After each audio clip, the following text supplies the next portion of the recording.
Let's keep it going then. So we have our next comic. He is freaking amazing. However, I do need everybody to do me a favor and please be gentle with him tonight. He is currently in a pretty bad place in his life right now, Camden. Everyone please give it up for Jeff Oates.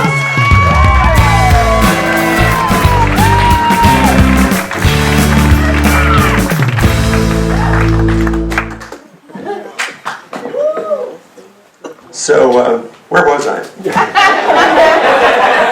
Well, first of all, before we get going, I want to thank Kirsten and Mike Donovan for putting this class on. Great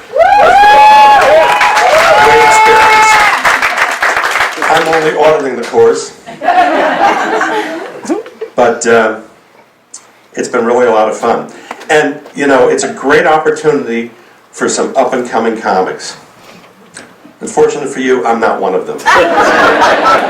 I haven't been up and coming at editing lately.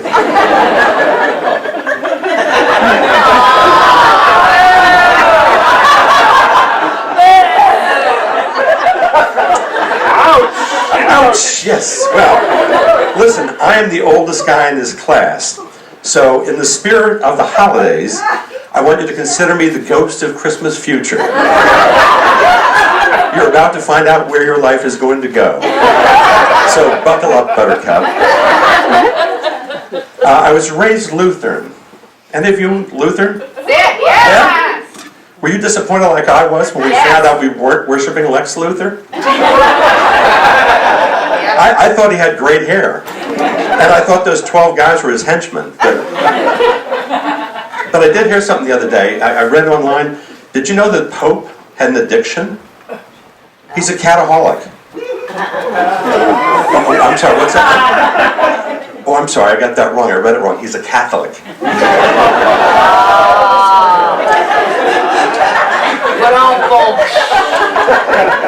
Tell you a little bit about me. I've been married for 40 years.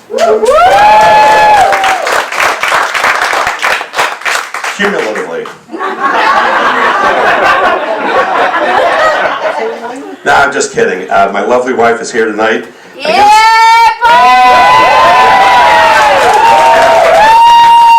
She's here against her better judgment. At our wedding reception, we had a complete stranger get up to give a toast. And she looked at me, I looked at her and went, I have no idea who this guy is. I have no idea what he's going to say. Let's see what he has to say.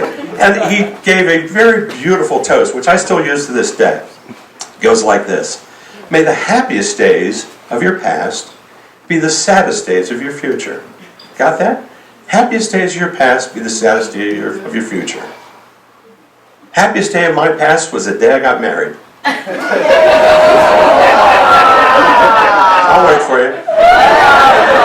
Jeff, you said you weren't going to do this. I may not go home tonight. I tell my wife jokes. She hates my jokes. I tell my wife jokes to find out what it's like to die on stage. This is actually not the first time I've done stand-up. I did stand-up on our honeymoon. No, really, I did. We had a talent night and I got up and did jokes. When I got down off stage, my wife looked at me, she says, I will literally pay for your vasectomy.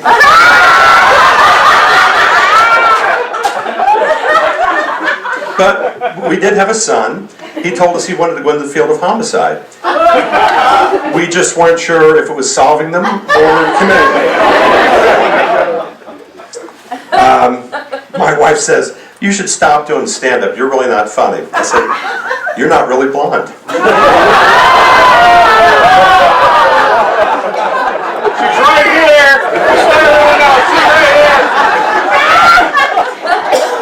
She's been talking to me about downsizing, and I said, well, you know, honey, we just put a lot of money into the house, we refurbed the kitchen, you know, I think we should stay here for a while. In fact, I'd be happy to die in this house. And she said, yeah, I can arrange that.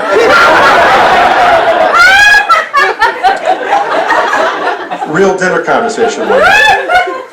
Honey, what would you do if I died? Well, it'd be rough, but I'd find somebody else. Oh, wait a minute. How would you feel about me remarrying after you died? Well, good luck finding someone who thinks you're funny.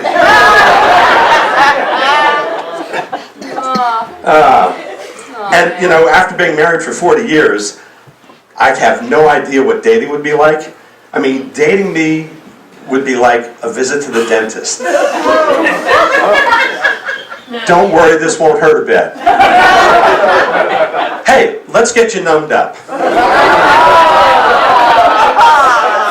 Go ahead and spit.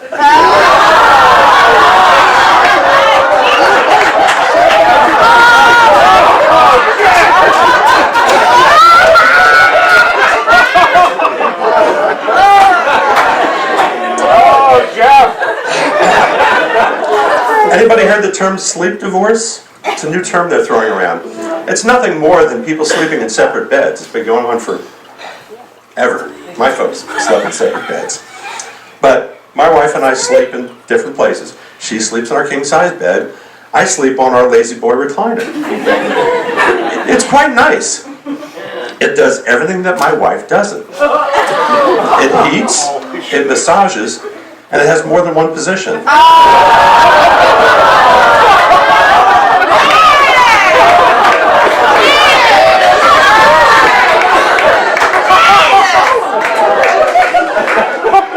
Love you, honey. But I love messing with my wife. I came home from a trip recently and I looked at the back of the car. There were some marks on the rear bumper, and I came into the house and said, "Honey, did you get rear-ended while I was away?" So she said, "No, why?" I said, "Well, how about the car?" She said, "Does it look like I got rear-ended?" See what I did there? That's called innuendo. Or as I like to say, innuendo.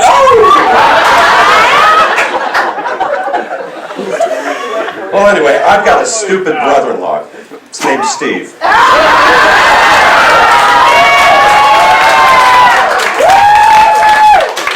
He butchers the English language.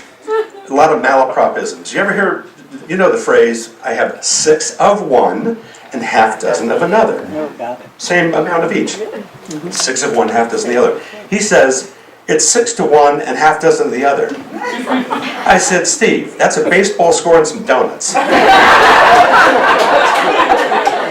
His mom was in the hospital, dying, and he comes home, he says, they're going to have to incubate her. I said, I don't think they're going to hatch those eggs. And if they are, they're going in the wrong end. He said, it'll be so nice. When she passes away, St. Peter will be there at the Golden Gate. I said, the Golden Gate? That's a bridge that people jump off. And if you're talking about the Golden Arches, I hope there's not a McDonald's in heaven. Anyway, I was in the public bathroom the other day. I had to urinate. And some guy next to me is speed peeing. He lapped me twice. In fact, 4 guys finished before I did. I went to the urologist and I said, Doc, you know, what can you tell me? What can you help me with? He says, well, how's your stream? I said, more like a lazy river. Had a colonoscopy recently. Afterwards, the doctor says to me, you have the colon of a 20-year-old. I'm pretty sure he wants it back. That has got to be the weirdest compliment I've ever gotten. Well, yes, Doc, I've been working to keep my colon's youthful appearance. But I think you'd probably be weird, too, if you looked at assholes all day. So. I did recently, and some of you know this, I had a brain bleed. It was caused by a strain. And I asked the doctor, well, you know, what could have caused this strain? He said, well, could have been anything from sex to a bowel movement. Well, at my age, you can probably figure out which one it was. It was sex.